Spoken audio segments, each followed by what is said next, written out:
విఘ్నేశ్వర షణ్ముఖ పార్వతీ సమేత పరమేశ్వరాయ నమః. Ramadevi astro and వాస్తు ఛానల్ని వీక్షిస్తున్న ప్రేక్షకులకు శ్రీ క్రోధినామ సంవత్సర ఉగాది శుభాకాంక్షలు. క్రోధినామ సంవత్సరంలో గ్రహ సంచారం ఇలా ఉంది.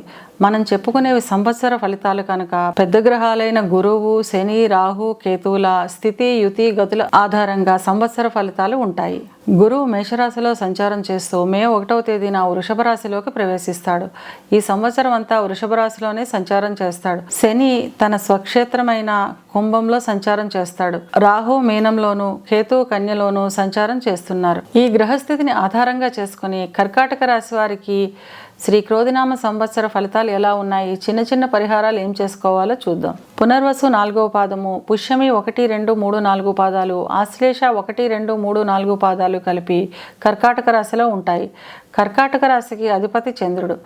ఈ సంవత్సరం కర్కాటక రాశి వారికి ఆదాయం 14, వ్యయం 2, రాజ్యపూజ్యం 6, అవమానం 6. కర్కాటక రాశి వారికి ఈ సంవత్సరం చాలా యోగదాయకంగా ఉంటుంది. మే తర్వాత ధన ఆదాయం చాలా బాగుంటుంది. భూములు, స్థలాలు, వాహనాలు వంటివి కొనుగోలు చేస్తారు. ఇప్పటి వరకు ఉన్న చిన్న చిన్న అనారోగ్య సమస్యలన్నీ తగ్గుముఖం పడతాయి. ఇక విద్యార్థుల విషయానికి వస్తే కృషికి తగిన ఫలితం లభిస్తుంది. ఉన్నత విద్యలో ఆశించిన ఫలితాలను సాధిస్తారు. విదేశాలకు వెళ్ళాలనుకునే విద్యార్థులకు ఈ సంవత్సరం ద్వితీయ భాగంలో అనుకూలంగా ఉంటుంది. క్యాంపస్ సెలక్షన్స్కు వెళ్ళే విద్యార్థులకు మంచి ఉద్యోగం లభించే అవకాశం ఉంటుంది. ఉద్యోగం చేస్తున్న వారికి కోరుకున్న చోటికి బదిలీలు అవ్వడం, ఎప్పటి నుంచో ఆగిపోయిన ప్రమోషన్లు ఇప్పుడు రావడం వంటి ఫలితాలు ఉంటాయి. విదేశాలకు వెళ్ళే ఉద్యోగస్తులకు ఎప్పటి నుంచో ఉన్న ఆటంకాలన్నీ తీరి కోరుకున్న చోట ఉద్యోగాలు లభిస్తాయి. ఇక వ్యాపారస్తుల విషయానికి వస్తే వ్యాపారాలు చాలా లాభదాయకంగా ఉంటాయి. అనుకోని రీతిలో వ్యాపారాభివృద్ధి ఉంటుంది. నూతన వ్యాపారాలు ప్రయత్నాలు కూడా బాగా కలిసి వస్తాయి. ఇక వివాహం కోసం ఎదురు చూసే వారికి మే తర్వాత వివాహ ప్రయత్నాలు శుభప్రదంగా అనుకూలిస్తాయి. మంచి జీవిత భాగస్వామి లభిస్తుంది. వివాహం అయిన వారికి కుటుంబంలో ఆనందము, ఆహ్లాదము ఉంటుంది. జీవిత భాగస్వామితో కలిసి విందు వినోదాల్లో పాల్గొంటారు. గృహంలో శుభకార్యాలు చేస్తారు. సంతానం విషయానికి వస్తే సంతానం గురించి ప్రయత్నించే వారికి సంతాన యోగం ఉంటుంది. సంతానానికి సంబంధించిన శుభకార్యాల నిమిత్తం ధన వ్యయం అధికంగా ఉంటుంది.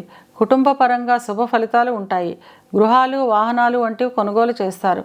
కోర్టుకు సంబంధించిన వివాదాల్లో విజయాన్ని సాధిస్తారు. ఇవి కేవలం గోచార ఫలితాలు మాత్రమే. గోచార ఫలితాలు పూర్తిగా జన్మజాతక చక్రంపై ఆధారపడి పనిచేస్తాయి కనుక పూర్తి ఫలితాలను తెలుసుకోవాలనుకునేవారు తమ జన్మజాతక చక్రాన్ని విశ్లేషణ చేయించుకోవడం ద్వారా పూర్తి ఫలితాలను తెలుసుకుంటారు.